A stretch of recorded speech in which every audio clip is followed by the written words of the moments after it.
Hello দোস্ত, আসসালামু আলাইকুম। আপনারা সবাই কেমন আছেন? আশা করি আপনারা সবাই ভালো আছেন। আপনাকে দোয়ার ও আশীর্বাদে আলহামদুলিল্লাহ আমিও ভালো আছি। সারাদিন রোদের মধ্যে গুছা গেলাম। গুছা গাড়ার পরে একটা আইডিয়া এলো যে মোটো ব্লগিং আইডিয়া তো খারাপ না। তো আগামীতে মোটো ব্লগিং ভিডিও পাইবেন আপনারা। যার জন্য আজকে আমি গেতাইছি বকো হেলমেটে যেটা মোবাইল স্ট্যান্ড থাকে ফিতার মতো, সেই স্ট্যান্ড কিনবে নিয়ে গেতাইছি। রোদের মধ্যে গুছা গেলাম যার জন্যে মেলা কালো হয়ে গেছি গা। আগে তো আমাকে রাইতে টস ধরে দেখুন লাগছে, এখন দিনও দেখুন লাগবো, কারণ বহুত কালো হয়ে গেছি গা রোদের মধ্যে। অনেক রোদ কষ্ট হয়েছে গোছা কাটতে। আর ও সামনে একটা পার্টনার দেবো, পার্টনার রিসিভ করে ডাইরেক্ট বকো গাতাইছি সেই মোবাইল স্ট্যান্ডটা কিনবার নিয়ে। বিসমিল্লাহ বিলে বাইকটি স্টার্ট দেই, আরও আপনারা দেখতে থাকেন। আগামীতে মোটো ব্লগিং ভিডিও পাবেন সুন্দর সুন্দর। চ্যানেলে নতুন থাকলে প্লিজ চ্যানেলটা সাবস্ক্রাইব করে আমার পাশে থাকবেন। তো দেখতে থাকেন। এন থেকে বকো ম্যাক্সিমাম 20 থেকে 30 কিলোমিটার হবো। তো আনুমানিকভাবে কইতেছি কত হবো এটা ভালো করে জানি না। যাই হোক, আপনারা দেখতে থাকেন, সুন্দর সুন্দর ভিডিও পাবেন।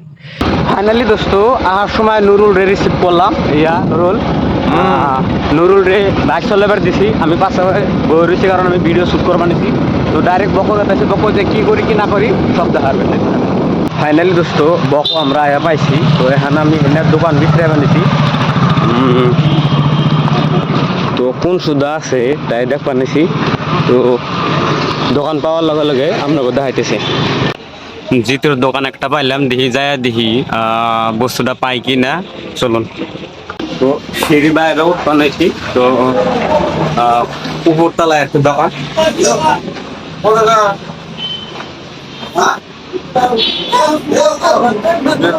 পুরা বকর ভিউটা দেখেন থেকে, বিল্ডিং এর উপরে থেকে।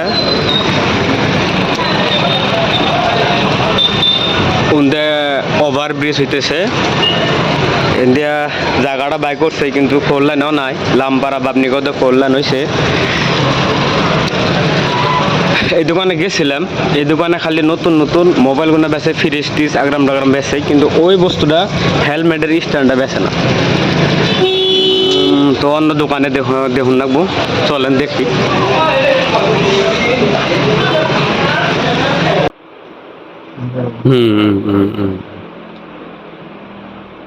এইখিনিয়ে থাকে না আৰু কিবা থাকে আৰু এৰে লগত? এইখিনিয়ে হয় না?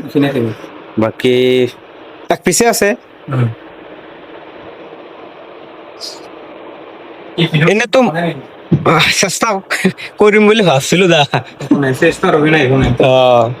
চেষ্টা কৰিব লাগে, ভিডিঅ' বনাব লাগে, কণ্টেণ্ট কৰি আছ। তাকে হেৰি চেষ্টাৰ অসাধ্য বোলে একো নাই দা, চেষ্টা কৰি চাওঁ। বাকী লতো বততো নকৰে ফিটিং কৰাৰ পাছত দা? মই দেখাই দিম নেকি? দিয়ক নহ'লে অলপমান। এইখনত এইখনত ইয়াৰ কিন্তু এইটো লগত ইটো এইখিনি হা, এইটো জাষ্ট এনেকুৱা কৈ দিয়ে অকল, জাষ্ট এইটো ব্ৰেক নিজে কামত দিব পৰা। হ'ব দিয়ক, সেনেকে থাকবা লাগিব তাৰমানে তাতে।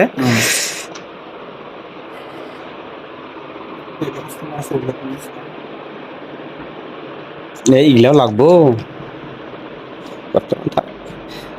আজি দোকানখন চিনি গেলো না, ইমান সেফালে বিচাৰি ফুৰলো নাপালোৱে।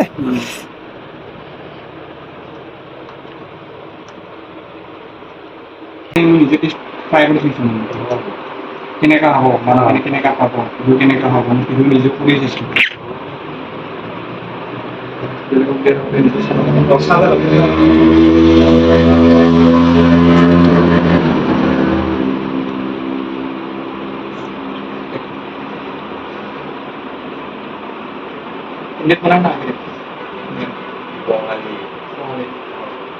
আমার কাছে ভাইটা আছে ওটা না তাকে আমি কেটেছি নাকি কম প্রাইসের মধ্যে ওর কেটা হে বড় মারি সম্ভব করাই হলো পুরা আজি চিনি গেলো না কাস্টমার আইব। মোবাইলটা করে খুঁজে আমি গে মোবাইলটা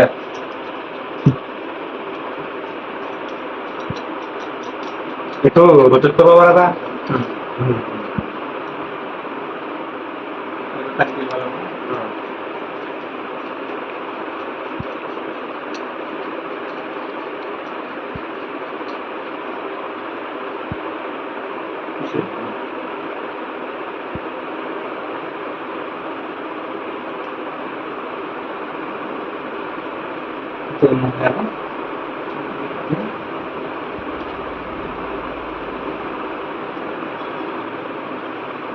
এখানে তার রেজিস্ট্রেশন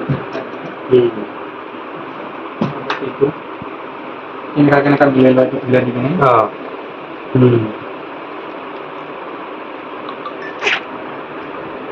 তো বাইরে ফিটিং করে দিল কেমনে করে মোবাইলে ফিটিং করুন লাগবো এটা শিখিয়ে দিল তো এইভাবে মোবাইলে ফিটিং থাকবো যত মতো নকরা দেখুন না তো আরে এটা 10 মিনিট যাচ্ছিল টাক করে মারা যাবো টাক করে এটা তো মানে এর ছেড়ে থাকে একটু বলে 8 দিকে লাগা থাকে পিসি কা প্যাডার গুলো ইউজ করে তখন কি যাবে বাস্তব তেমন বই পড়াশোনা ক্লিয়ার তো নাই এটা ডাইরেক্ট ফাংলি যাচ্ছে না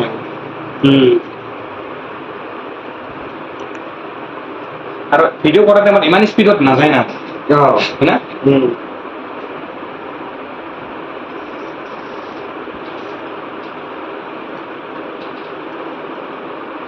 মই মানে যোৱাকালি আছে মই আজি পৰ ওৱান কৰিছোঁ এনেকুৱা টাইমত পুৰা খুলিয়ে নিজে খুলি ফিটিং কৰি দিছে কেনেকুৱা হ'ব ভিডিঅ' এইটো যোনটো হেৰি আছে এইটো এফালেদি ডাইৰেক্ট উঠাই দিলে এইটো তাইৰে চব নাকি নহয় এনেকুৱা এইটো তাৰমানে এনেকুৱা এনে কৰিব নিজৰ আইডিয়া মতে হ'ব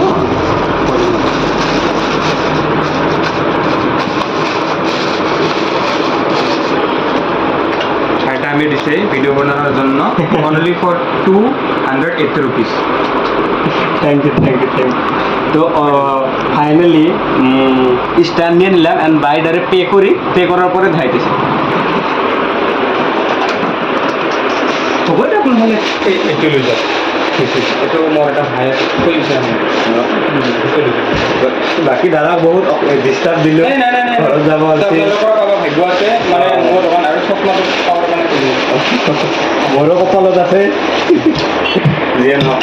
এতিয়া চিনি পালো না দাদা আনিম দিয়ক মোৰ হেলমেট লাগিব আজি ইমান বাজেট নাই মোৰ লগত এনে চিনাকি সদায় আহিছিলোঁ আৰু হাত মোজা লাগিব না যিহেতু পুৰা কমপ্লিট বেলেগতকে মানে গোটেই চব পাইছে পারমিশন পাইছে আজি মানে আহিম দিয়ক বাকি গ্লাস পাব রেইনকোট পাব গ্লাস পাব হেলমেটৰ গ্লাস টেরিং মানে দিয়ক দাদা ঠিক আছে রাখবা আমার নিশ্চয়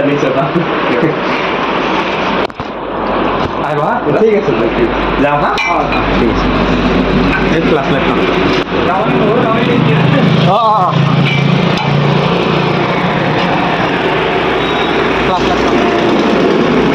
ফাইনালি দোস্ত বহুত মানে মেইন বকো দিশের না পরে ওষুধ পাইছিলাম না তারপরে এই একজনটা খোঁজ করলাম ডেডিকেটেড এই সুদা দোকান পাইছি কিন্তু আমরা এইমাত্র যাইবার নাছিলাম তখনই দেখি বন্ধ করবার নাছিলাম কিন্তু আসলে কপালে আছে আমার দোকানিদের চশমা ভিতরে থুয়াইছিল যার জন্য আবার সাঁতার বন্ধই করছাল খুলে আবার চশমা নিবার গেছাল আরও লগে লগে আমি আয়ে পাইছি তো ভালো ডিসকাউন্টে বস্তুটা দিছে তো বর্তমান বাজেট বিষয়ে আনি নাই যার জন্যে হেলমেটও নিয়ে এলাম না হাত মোজাও নেন রাখবো তো নেক্সট দিন আয়ে নিয়ে আমি হেলমেটে নিবো হাত মোজাও নিব তো ফাইনালি নিলাম চলুন বাড়ি ফিরে যাওয়া যাক